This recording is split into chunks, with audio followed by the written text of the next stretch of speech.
أعوذ بالله من الشيطان الرجيم بسم الله الرحمن الرحيم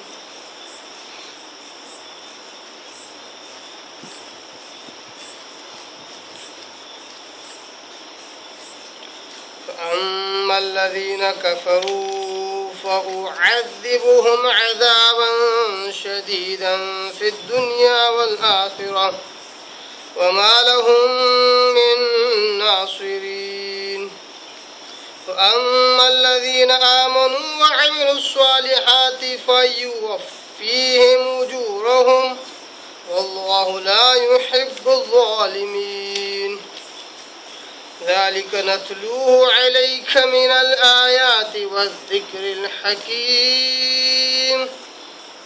صدق الله العظيم نحمد و نصلی علی رسولہ الکریم اما بعد. تمام قسم کی حمد و ثنا تعریف کبریائی بڑائی اسے اللہ وحدہ لا شریک کے لیے لائق اور زیبا ہے، جو ساری کائنات کا خالق مالک میرا اور آپ کا مربی ہے. اسے اللہ کے لیے ساری تعریف ہے جو غفور ہے، غفار ہے، کریم ہے، ستار ہے. اس کے آپ کے میرے آقا دو جہاں کے سردار سردار الانبیاء پر کروڑ کروڑ انگنت بے شمار درود و سلام صلی اللہ علی محمد و آلہ وسلم. قابل احترام بزرگوں، عزیز دوستوں، نوجوان ساتھیوں، قرآن مجید کی 3 آیتوں کی میں نے تلاوت کی ہے اور یہ تینوں آیتیں پارہ نمبر 3 سورہ آل عمران، سورہ نمبر 3 اس کے رکو نمبر 6 کی آیتیں ہیں. آیت نمبر 56، 57 اور 58، 56، 57 اور 58.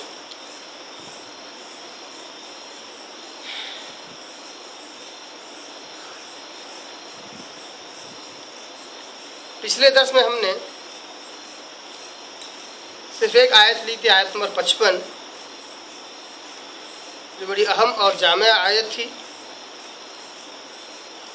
اس میں اللہ تبارک تعالیٰ نے حضرت عیسیٰ ابن مریم علیہ السلام کے تعلق سے بہت ہی ایک بنیادی عقیدہ اللہ تبارک تعالیٰ نے بیان کیا تھا. آیت نمبر 55 میں جو پچھلے درس کی آیت تھی، اللہ تبارک تعالیٰ کہتا ہے اذ قال اللہ یا عیسیٰ انی متوفیک ورافعک الی. اور یاد کرو اس وقت کو جب کہ اللہ تبارک و تعالیٰ نے کہا اے عیسیٰ بے شک میں تمہیں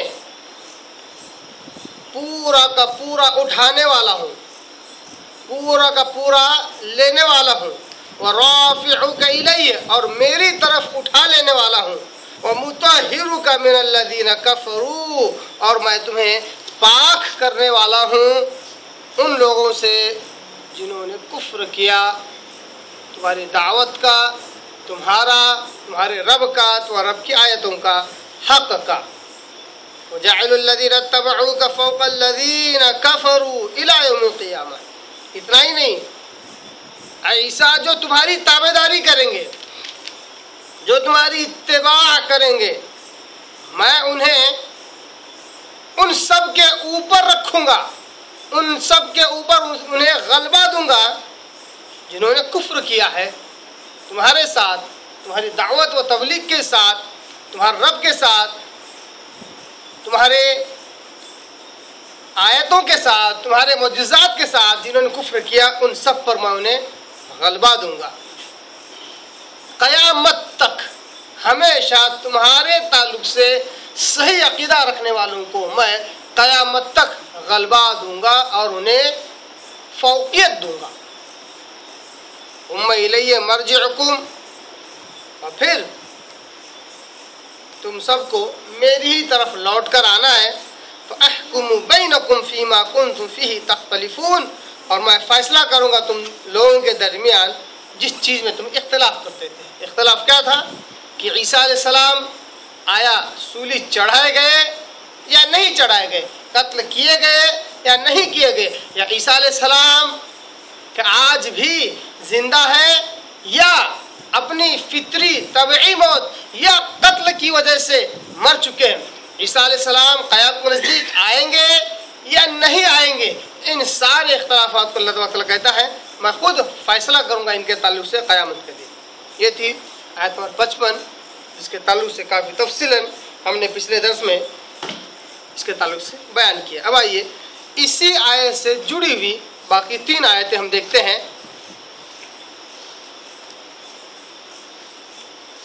اللہ تعالیٰ کہتا ہے آیت نمبر 56 میں اما الذین کفروا، بے شک وہ لوگ جنہوں نے کفر کیا. اب دیکھیے یہ واپس الذین کفروا تیسری مرتبہ ہے. پہلی مرتبہ ومطہرک من الذین کفروا، اے عیسیٰ میں تمہیں پاک کروں گا، میں تمہیں بچا لوں گا، میں تمہیں پاک کروں گا ان لوگوں کے اعتراضات سے جو لوگوں نے تم پر لگائے عیسیٰ علیہ السلام پر. عیسیٰ علیہ السلام کے دشمنوں نے یہ تک الزام لگایا تھا کہ یہ نعوذ باللہ اعاذنا اللہ منہ یہ ایک زانی کے بیٹے ہیں. تو اللہ کہتا ہے مطہرک، میں ایسے کافروں سے میں تمہیں پاک کروں گا، ان کے اعتراضات سے تمہیں پاک کروں گا، ان سے میں بچاؤں گا. یہ ایسے کافر جنہوں نے تمہارا انکار کیا، تمہاری دعوت کا انکار کیا، تمہارے معجزات کا انکار کیا، تمہارے رب کا انکار کیا، تمہاری طرف اتاری گئی آیتوں کا انکار کیا، حق کا انکار کیا، ایسے کافروں سے میں تمہیں پاک کروں گا. دوسری مرتبہ اللہ تبارک تعالیٰ نے کہا فوق الذین کفروا، یعنی جو تمہاری صحیح تابعداری کریں گے، اتباع کریں گے، میں ان کو اور اس گروہ کو ان پر فوقیت دوں گا، غلبہ دوں گا. اب تیسری مرتبہ 2 کے تعلق سے علامتوں کے ساتھ نشاندہی کے ساتھ اللہ نے 2 مرتبہ کفر کے تعلق سے بیان کر دیا، کافروں کے تعلق سے بیان کر دیا. اب یہاں پر براہ راست کہتا ہے فَأَمَّا الَّذِينَ كَفَرُوا، لہذا جنہوں نے کفر کیا. وہ کیسے کفر کرنے والے ہیں؟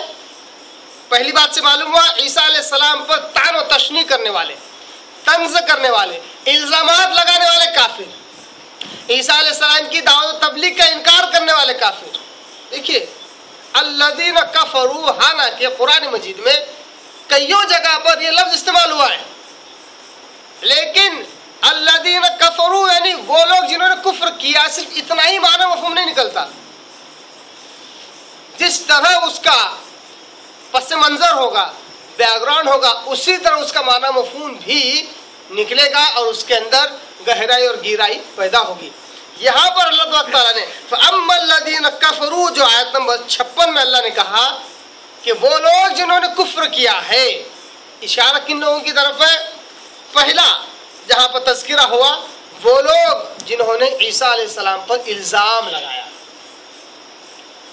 دوسرا مطلب اور وہ لوگ جنہوں نے عیسیٰ علیہ السلام کی دعوت و تبلیغ کا انکار کیا اور عیسیٰ علیہ السلام کے معجزات کا انکار کیا، عیسیٰ علیہ السلام کے حق پر ہونے کا انکار کیا، جس میں یہودی اور بنو اسرائیل شامل ہیں.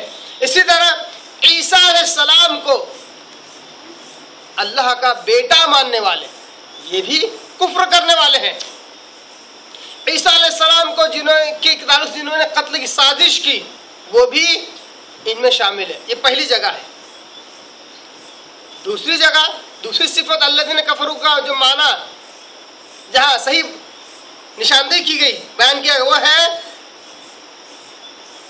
وَجَاعِلُ الَّذِينَ اتَّبَعُوكَ کہہ کر اتباع نہ کرنے والوں کو کافر قرار دیا گیا. ایک جگہ عقیدتاً عیسیٰ علیہ السلام کو صحیح طور پر نہ ماننے والے کافر، عقیدتاً طور پر عیسیٰ علیہ السلام کو صحیح نہ ماننے والے کافر، اور دوسری جگہ عقیدتاً مان تو رہے ہیں مگر عیسیٰ علیہ السلام کی ویسی تابعداری نہیں کر رہے ہیں جیسا کرنے کا حق ہے. دوسری صفت فَأَمَّا الَّذِينَ كَفَرُوا میں.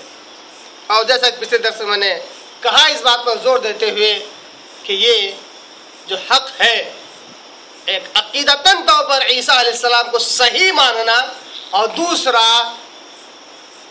حقیقتاً عیسیٰ علیہ السلام کی تابعداری کرنا، یہ دونوں صفات صرف ایک امت میں جمع ہیں اور وہ امت ہے امت محمدیہ. صلی اللہ علیہ وسلم۔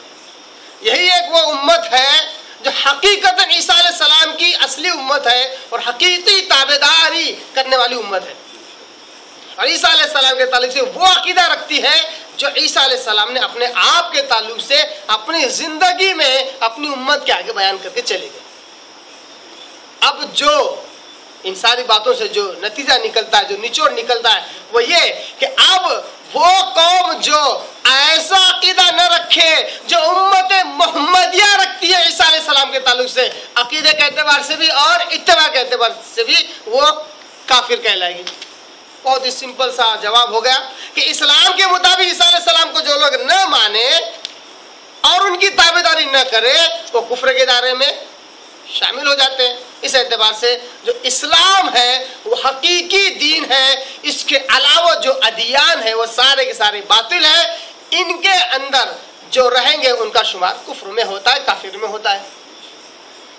اب آگے اللہ کہتا ہے آیت نمبر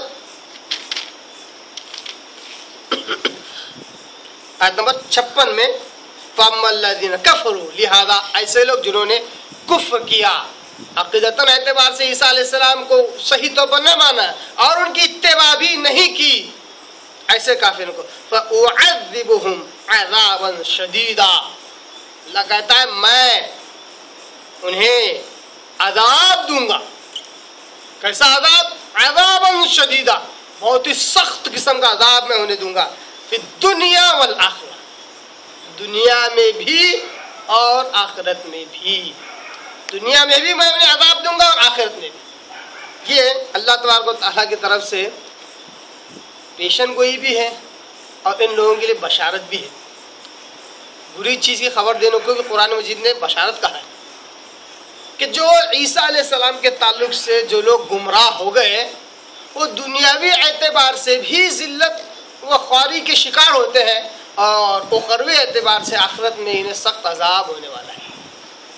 ایک مفہوم اس میں یہ ہے کہ جو لوگ اسلام کو نہ مان کر یا مسلم نہ رہ کر مر جائیں، یقیناً آخرت میں تو انہیں ان کے لیے جہنم کا فیصلہ ہو چکا ہے ان لوگوں کے تعلق سے۔ دوسرا، دنیاوی اعتبار سے جو لوگ اسلام کو نہیں مانتے ہیں ان کو سرخروئی مل سکتی ہے، کامیابی مل سکتی ہے، بظاہر اسلام کو نہ ماننے والے یا اسلام کا انکار کرنے والوں کو بظاہر دنیا اعتبار سے سرخروئی اور کامیابی مل سکتی ہے، مگر وہ لوگ جنہوں نے عیسیٰ علیہ السلام کے تعلق سے غلط فہمیاں رکھی، انہیں دنیاوی اعتبار سے بھی ذلت و خواری ملتی رہے گی۔ اور اگر عیسائیت کی اگر تاریخ دیکھیں، بہت لمبی چوڑی تاریخ ہے، میں اس کو قرآن کی اس تفسیر میں بیان کرنا مناسب میں نے نہیں سمجھا، اس لیے اس کو بیان نہیں کر رہا ہوں، اشارتاً طور پر کہ جب عیسیٰ علیہ السلام کا جو واقعہ تھا جس میں اللہ تبارک تعالیٰ نے انہیں آسمان پر اٹھا لیا اور عیسیٰ علیہ السلام کے مشابہ ایک شخص کو انہوں نے قتل کر دیا، اس کے بعد عیسائیوں کے اس وقت 3 گروہ ہوئے۔ ایک وہ گروہ جو عیسیٰ علیہ السلام کو صحیح و صالح اور صحیح ماننے والا تھا کہ وہ اللہ کے بندے تھے اور اللہ کی بندی کے ایک بیٹے تھے اور وہ اللہ کے بندے اور رسول تھے، جنہیں قرآن مجید نے خود حواریین کہا ہے۔ دوسرا گروہ وہ تھا جو عیسیٰ علیہ السلام کے تعلق سے انہوں نے غلو سے کام لیا اور عیسیٰ علیہ السلام کو خدا کا بیٹا قرار دیا۔ تیسرا گروہ وہ نکلا جس نے نہ صرف خدا کا بیٹا کہا بلکہ خود بذات خود عیسیٰ علیہ السلام کو خدا کہہ دیا، یا تو پوری طرح خدا کہا یا 3 خداؤں میں سے خدا کہا۔ اب ان 3 کی بنیاد پر پھر بعد میں ان میں اتنی گمراہیاں ہوئی کہ حدیث کے مطابق، نبی صلی اللہ علیہ وسلم کے مطابق یہودیوں کے 73 فرقے، عیسائیوں کے 72 فرقے ہو گئے۔ 72 جو اصلی بنیادی عقیدے کے اعتبار سے فرقے ہیں، اور ان 72 فرقوں میں ضمنی کتنے فرقے ہیں اس کا کوئی اندازہ نہیں ہے۔ جو کسی ایک مسئلے کی بنیاد پر ایک اور فرقہ نکل گیا ہوگا، ایک ہی عقیدے میں دو قسم کے اختلافات ہو کر پھر ایک فرقے کے دو فرقے بن گئے.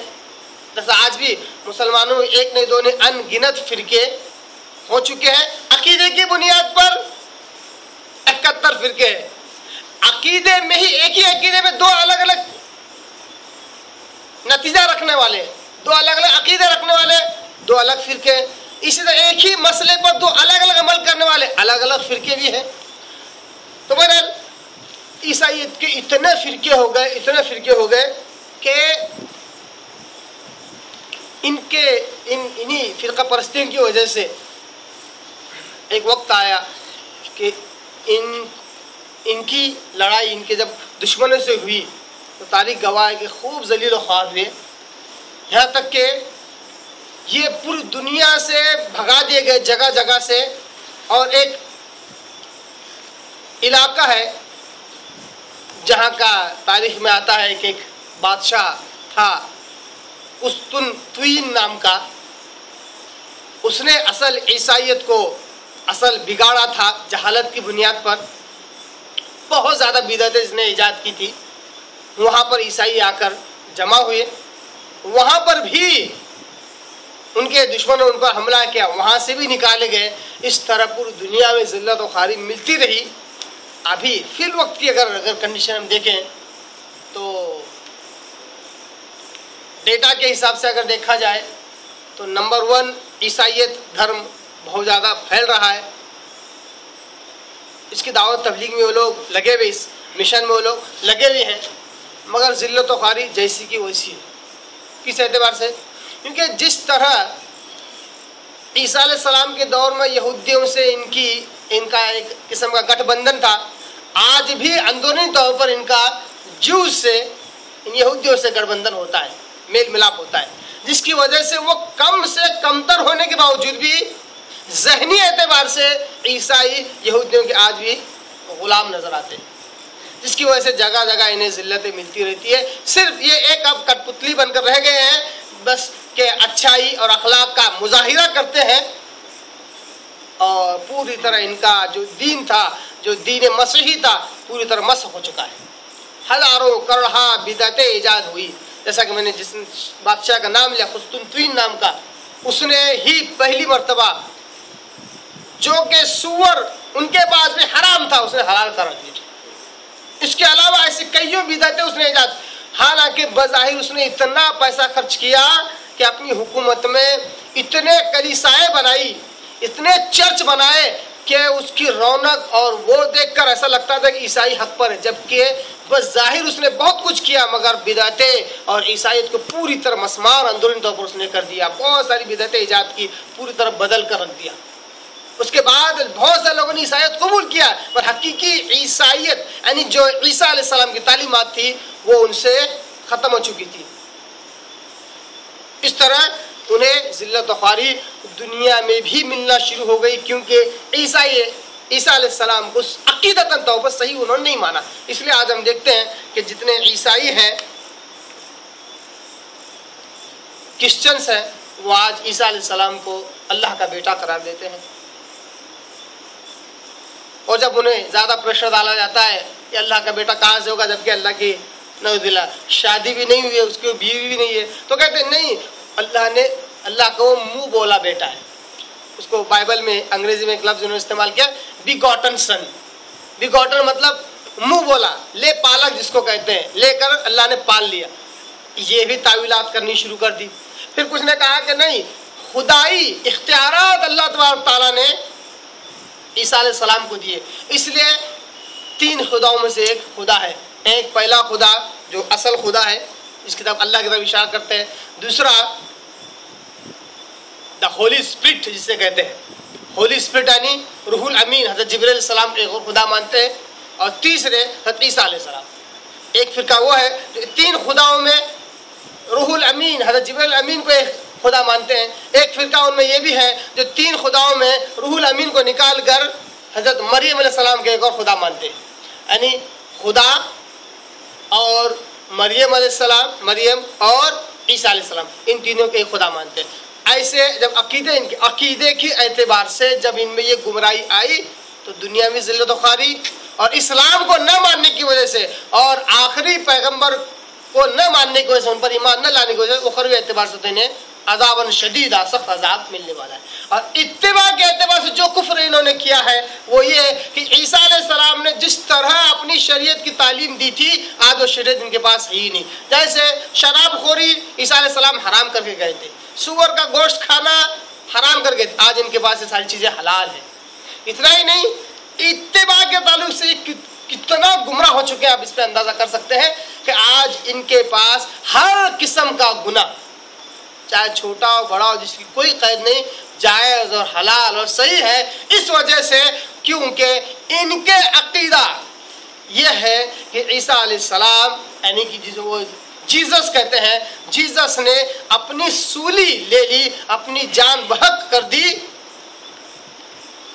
قیامت تک آنے والے انسانوں کے گناہ کے بدلے، یعنی انہوں نے اپنی ایک جان دے کر سارے انسانوں کے گناہوں کا کفارہ ادا کر دیا۔ اس لیے قیامت تک جتنے انسان آئیں گے جو چاہے سو کرے، صرف ایک ہی ایک قید لگائی، بہت آسان سی، وہ کیا ہے؟ جو چاہے سو کرو، آؤ، ایک پردہ ہوگا، پردے کے باہر تم ہوگے، پردے کے اندر پادری ہوگا، فادر ہوگا، اس کے آگے بولنا پڑے گا کہ father I have committed this and this and this sin. Father کہے گا Oh my son, don't worry, Father will forgive it. پریشان مت ہو، خدا اس کو معاف کر دے گا۔ بس فادر کی طرح بول رہا ہے کہ سارے گناہ سرے سے دھل جاتے ہیں۔ ہاں، اگر کوئی، دیکھیے بس کچھ مختصر ان کے عقائد اور ان کے اعمال آپ کے آگے رکھ رہا ہوں۔ اگر کوئی غیر مسلم ہے، مطلب ان کے حساب سے غیر عیسائی ہے، اور اگر وہ عیسائی بننا چاہتا ہے تو وہ اتنا گنہگار ہوتا ہے کہ وہ عیسائی بن نہیں پاتا۔ یعنی ایک غیر عیسائی اگر چرچ میں آ کر کہے کہ میں بڑا گنہگار تھا، اب عیسائی قبول کر کے پاک باز بن رہا ہوں، تو فادر یہ نہیں کہے گا کہ father will forgive all your son, نہیں بولے گا، اس کو بپتسمہ کرانا پڑتا ہے، اس کو بیپٹائز کہتے ہیں۔ جب وہ پانی میں، پاک پانی، ہولی واٹر جس کو کہتے ہیں، اس میں جب وہ نہاتا ہے تو وہ صحیح عیسائی بنتا ہے، دوسرا دھرم چھوڑ کر یہ دھرم میں آ جاتا ہے۔ اب اس کے بعد جو چاہے سو کرے، صرف چرچ میں آنا ہے، پردے کے آنے، فادر کا یہ کہنا ہے کہ میں نے فلاں اور فلاں گناہ کیا، فادر کہے گا کہ خدا ان سب کو معاف کر دیا۔ کتنا آسان اور شارٹ کٹ وے ہے، شارٹ کٹ راستہ ہے کہ جو چاہے سو کرو، قیامت تک سب کچھ معاف ہے۔ ایسی اتباع، اس کو کیا کہے، یہ کس ذمہ میں لے کے آ رہا ہوں؟ اتباع۔ عیسیٰ علیہ السلام کیا یہ اتباع ہے؟ نہیں۔ تو ایسی ذلت و خواری والی اتباع کرنے کی وجہ سے دنیاوی اعتبار سے بھی ذلت و خواری ان پر طاری رہے گی قیامت تک، اور اخروی اعتبار سے تو دین اسلام کو نہ ماننے کی وجہ سے انہیں ذلت و خواری ملے گی۔ اللہ تعالیٰ نے کہا کہ وَمَن يَبْتَغِ غَيْرَ الْإِسْلَامِ دِينًا فَلَن يُقْبَلَ مِنْهُ وَهُوَ فِي الْآخِرَةِ مِنَ الْخَاسِرِينَ۔ اللہ نے کہا کہ بے شک جو کوئی اسلام کے علاوہ دوسرا دین، دوسرا دھرم لے کر اللہ کے پاس پہنچے گا، فَلَن يُقْبَلَ مِنْهُ، اس سے ہرگز وہ دین قبول نہیں کیا جائے گا، وَهُوَ فِي الْآخِرَةِ مِنَ الْخَاسِرِينَ، اور وہ آخرت میں نقصان اٹھانے والوں میں، اور خاسرین سے مراد جہنم میں جانے والوں میں سے رہے گا۔ تو اخروی اعتبار سے جو ناکامی کی جو وجہ ہے وہ اسلام کو نہ ماننا ہے۔ دنیاوی اعتبار سے جو ذلت و خواری ہے وہ عیسیٰ علیہ السلام کو عقیدتاً توبہ غلط ماننا اور ان کی صحیح اتباع نہ کرنا ہے۔ اور یہ دونوں چیزیں اسلام میں موجود ہے کہ صحیح طور پر مانتے بھی ہیں اور صحیح اتباع بھی کرتے ہیں۔ اس اعتبار سے دنیاوی اعتبار سے عیسیٰ علیہ السلام کو صحیح نہ ماننا اور ان کی صحیح اتباع نہ کرنا گویا کہ اسلام کی مخالفت کرنا ہے، اسلام کی مخالفت کرنا ہے۔ تو دنیاوی اعتبار ذلت و خواری اسلام کی مخالفت کرنے ہی کی وجہ سے ہے، مگر بظاہر عیسیٰ علیہ السلام کو قرآن کی آیت کے مطابق صحیح عقیدہ نہ رکھنا اور ان کی صحیح اتباع نہ کرنے کی وجہ سے اللہ کہتا ہے میں انہیں دنیا میں بھی ذلت و خواری اور سخت عذاب دوں گا اور آخرت میں بھی سخت عذاب دوں گا۔ وَمَا لَهُم مِّن نَاصِرِينَ، ان کا کوئی مددگار نہ ہوگا، نہ دنیا اعتبار سے نہ اخروی اعتبار سے۔ جب اللہ کی پکڑ آتی ہے تو اس شخص کا کوئی مددگار نہیں ہوتا۔ اب آیت نمبر 57 کی طرف اللہ تعالیٰ دوسرا پہلو بیان کرتا ہے عیسیٰ علیہ السلام کے تعلق سے صحیح عقیدہ رکھنے والے اور عیسیٰ علیہ السلام کی صحیح تابعداری کرنے والے، یا اس کو ان شارٹ اگر دو اصول میں بیان کیا جائے تو اللہ کے پر صحیح ایمان لانا، اس کی صحیح اطاعت کرنا، اور وقت کے نبی کی، وقت ہر زمانے میں ایک نبی رہا نا، وقت کے نبی پر صحیح ایمان لانا اور اتباع کرنے والا، ان کی تابعداری کرنے والوں کے تعلق سے کیا ہے؟ اللہ کہتا ہے آیت نمبر 57 میں وَأَمَّا الَّذِينَ آمَنُوا، اور بے شک وہ لوگ، لہذا وہ لوگ جو ایمان لائے، وَعَمِلُوا الصَّالِحَاتِ، اور جنہوں نے نیک اعمال کیے۔ اس آیت میں پہلا اشارہ کن لوگوں کی طرف ہے؟ ان لوگوں کی طرف ہے جو عیسیٰ علیہ السلام کے تعلق سے صحیح عقیدہ رکھتے ہیں اور عیسیٰ علیہ السلام کی صحیح تابعداری کرتے ہیں۔ ظاہر سی بات ہے یہ قوم سوائے امت محمدیہ کے اور کوئی قوم ہو نہیں سکتی۔ ہاں، عیسیٰ علیہ السلام کے دور میں کچھ لوگ صحیح تھے جو واقعی عیسیٰ علیہ السلام کے تعلق سے صحیح عقیدہ رکھتے تھے اور صحیح طور پر عیسیٰ علیہ السلام کی تابعداری کرتے تھے، وہ لوگ بھی اس آیت میں شامل ہیں۔ اللہ کہتا ہے فَيُوَفِّيهِمْ أُجُورَهُمْ، تو ہم انہیں پورا بدلہ دیں گے۔ یہاں پہ لفظ وفات اللہ نے استعمال کیا، اس کا معنی ہے پورا دینا یا پورا لینا۔ فَيُوَفِّيهِمْ أُجُورَهُمْ، اللہ کہتا ہے ہم انہیں پورا اجر دیں گے۔ وَاللَّهُ لَا يُحِبُّ الظَّالِمِينَ، اور بے شک اللہ تبارک تعالیٰ ظالموں کو پسند نہیں کرتا۔ ایمان لانا، نیک اعمال کرنا، ایسے لوگوں کو پورا اجر ملا جائے، اب ایسے لوگوں کو پورا اجر اللہ تبارک تعالیٰ دے گا۔ اور اس میں ظلم کا کیا تعلق ہے؟ اس میں ظلم کا کیا تعلق ہے؟ واللہ لا يحب الظالمین، بے شک اللہ ظالموں کو پسند نہیں کرتا۔ مطلب یہ ہے کہ ایمان لاؤ تو ویسا لاؤ جیسا رسول کہتے ہیں، اعمال صالحہ کرو تو ویسا کرو جیسا رسول کہتے ہیں۔ اس میں اپنی مرضی اپنی خواہش سے نہ ایمان میں تبدیلی کرو نہ اعمال میں تبدیلی کرو۔ اگر یہ کرو گے تو اپنے آپ پر ظلم کرنے والے بنو گے۔